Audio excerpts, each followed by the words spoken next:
Dear student, in this video we are going to discuss a problem which is based on ladder friction, and the problem is a ladder having a length of 5 meter is resting against a wall making an angle of 60 degree to it, having coefficient of friction as 0.3.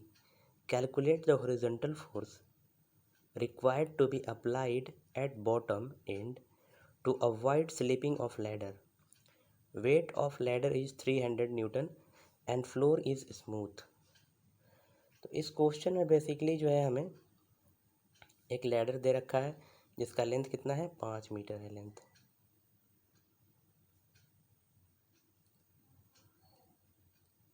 Length कितना है, 5 metre. इस ladder का wait दे रखा है जो कि है 300 Newton. Okay, और लैडर जो है वो हमारा, लैडर में फ्लोर इज स्मूथ, फ्लोर जो है वो स्मूथ है, यानी कि स्मूथ कहने का मतलब ये है कि यहाँ पे कोई फ्रिक्शन नहीं है। फ्लोर जो है ये फ्लोर होता है और ये हमारा वॉल होता है। तो इसमें जो फ्लोर है वो स्मूथ है, तो स्मूथ जब होगा फ्लोर तो कोई फ्रिक्शनल फोर्स नहीं होगा। तो जब फ्रिक्शनल फोर्स नहीं होगा तो फ्रिक्शनल फोर्स का वैल्यू ज़ीरो, तो म्यू का भी वैल्यू ज़ीरो। ओके, तो बेसिकली और एंगल जो है हमारा वॉल के साथ angle of 60 degree, making an angle of 60 degree against wall. तो वॉल हमारा ये है, उसके साथ 60 डिग्री का ये जो है एंगल बना रहा है लैडर। तो ये सब जो है बातें क्वेश्चन में दे रखा है। हमें निकालना क्या है, निकालना ये है कि इसको स्लिपिंग कंडीशन से हमें बचाना है, ये लैडर स्लिप नहीं करे। उसके लिए यहाँ पे कितना फोर्स अप्लाई करें हम इस डायरेक्शन में कि लैडर जो है वो स्लिप ना करे। स्लिपिंग से बचाने के लिए लैडर को जो फोर्स हम अप्लाई करेंगे उसी का वैल्यू हमें निकालना है इस क्वेश्चन में। तो इस क्वेश्चन में हमें दे रखा है, गिवन डाटा जो है वो वेट लैडर का दे रखा है 300 न्यूटन। निकालना क्या है, हमें पी फोर्स का वैल्यू निकालना है जिससे कि वो हमारा लैडर स्लिपिंग कंडीशन को अवॉइड करे, ना हो स्लिपिंग। तो सबसे पहले क्या करेंगे, consider ladder is in equilibrium. Ladder क्या है, इक्विलिब्रियम में है। That is it is just on the point of moving. ये लैडर जो है जस्ट पॉइंट ऑफ मूविंग है, टेंड्स टू मूविंग है, लेकिन मूव नहीं कर रहा अभी, जस्ट चाह रहा है टेंड करना, और उसको हमें मूव नहीं करने देना है। उसी को बचाने के लिए जो फोर्स हम यहाँ लगाएंगे उसी का वैल्यू निकालना है। तो सबसे पहले हम क्या करेंगे कि फोर्सेज जो हैं एक्स डायरेक्शन में, वो सबसे पहले वो लिखेंगे, फोर्सेज इन एक्स डायरेक्शन। तो sigma F X equal to 0, right hand side force को पॉजिटिव लेते हैं, लेफ्ट हैंड साइड फोर्स को निगेटिव लेते हैं। तो यहाँ पे देख सकते हैं कि अगर हॉरिजॉन्टल फोर्स की हम बात करें तो पी जो फोर्स है वो लेफ्ट हैंड साइड लग रहा, यानी कि पी क्या होगा, निगेटिव होगा। और एक्स डायरेक्शन में और कोई फोर्स लग रहा है, तो एक्स डायरेक्शन में यहाँ जो है वॉल और जो स्टेयर जो हमारा है लैडर और वॉल के बीच जो कांटेक्ट है वहाँ पे एक नॉर्मल रिएक्शन फोर्स लग रहा वॉल के द्वारा, जिसका वैल्यू होता है RW। उसी तरीके से यहाँ जो एक फोर्स लगेगा इसको क्या बोलेंगे, RF यहाँ क्या हो जाएगा, 0 हो जाएगा। क्यों, क्योंकि हमारा जो frictional force offered by floor है वो 0 होगा, क्योंकि फ्लोर क्या है, स्मूथ है। तो जब फ्लोर स्मूथ होगा तो फ्रिक्शनल फोर्स 0 हो गया, जैसा कि हमने यहाँ लिखा। उसके बाद जो हमारा एंगल दे रखा है 60 डिग्री। तो हम अभी बेसिकली बात कर रहे थे फोर्सेज इन एक्स डायरेक्शन की। तो पी जो है वो लेफ्ट हैंड साइड में लग रहा फोर्स, तो उसे मैंने माइनस लिखा, minus P.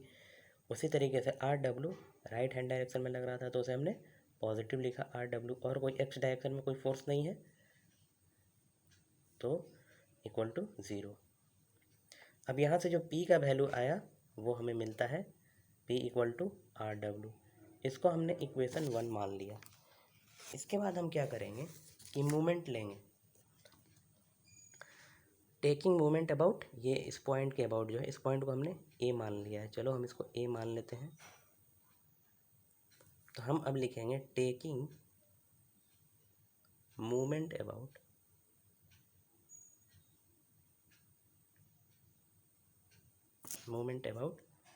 Point A. Point A के अबाउट हमने मोमेंट लिया यहाँ। तो हम क्या लिखते हैं, sigma M A equal to 0। Clockwise force को पॉजिटिव लिखते हैं और एंटी क्लॉकवाइज फोर्स को नेगेटिव लिखते हैं। तो हमने लिखा। अब क्या करेंगे, जो जो फोर्सेस जो है एक्ट कर रहे हैं उसको देखेंगे। तो अगर हम फोर्सेस की बात करें तो सबसे पहले तो जो लैडर का वेट है वो डाउनवर्ड डायरेक्शन में एक्ट कर रहा है। तो हम लिखेंगे, और वो वेट का वैल्यू कितना दे रखा है, वेट इक्वल टू 300 न्यूटन। तो ये एंटी क्लॉकवाइज डायरेक्शन में चलते हुए पॉइंट ए पे आएगा ऐसे।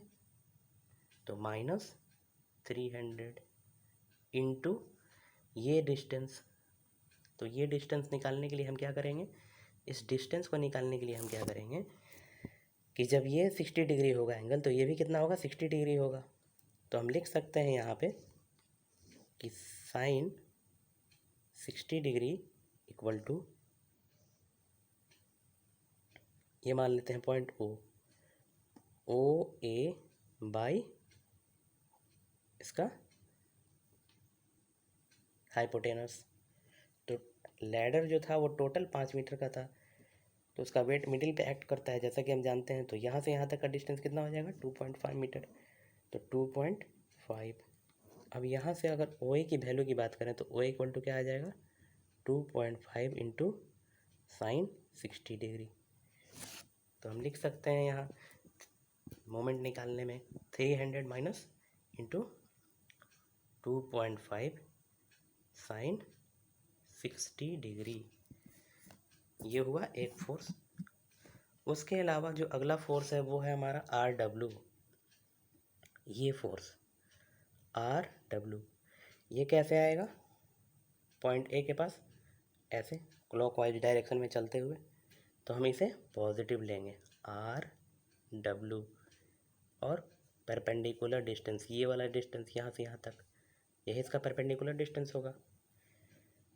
तो ये कितना हो जाएगा, ये अगर टोटल 5 मीटर डिस्टेंस है तो वर्टिकल फोर्स क्या होता है, ये अगर टोटल यहाँ से यहाँ तक 5 मीटर है तो ये वाला फोर्स क्या हो जाएगा, ये वर्टिकल वाला फोर्स हो जाएगा और ये हॉरिजॉन्टल हो जाएगा। तो ये जो होगा, ये डिस्टेंस कितना हो जाएगा, 5 cos 60 डिग्री। तो हम लिख सकते हैं R W into 5 cos 60 degree. उसके बाद और कोई फोर्स है, अगर हम फोर्स की बात करें तो एक और फोर्स है फ्रिक्शनल फोर्स, जो अपवर्ड डायरेक्शन में एक्ट कर रहा है। क्योंकि लैडर जो है नीचे मूव करना चाहेगा, टेंस टू मूव नीचे है, तो फ्रिक्शनल फोर्स इसके अपवर्ड डायरेक्शन में एफ डब्ल्यू। तो लिख सकते हैं एफ डब्ल्यू कैसे आएगा, पॉइंट ए पे, यहाँ पे कैसे आएगा, ऐसे चल के आएगा पॉइंट ए पे। तो लिख सकते हैं प्लस एफ डब्ल्यू इंटू ये वाला डिस्टेंस, परपेंडिकुलर डिस्टेंस इसका। तो ये जब 5 cos 60 था तो ये कितना हो जाएगा, 5 sin 60। तो 5 sin 60, क्योंकि ये कितना था डिस्टेंस, 5 मीटर था टोटल यहाँ से यहाँ तक, और ये एंगल यहाँ पे बना रहा था 60 डिग्री।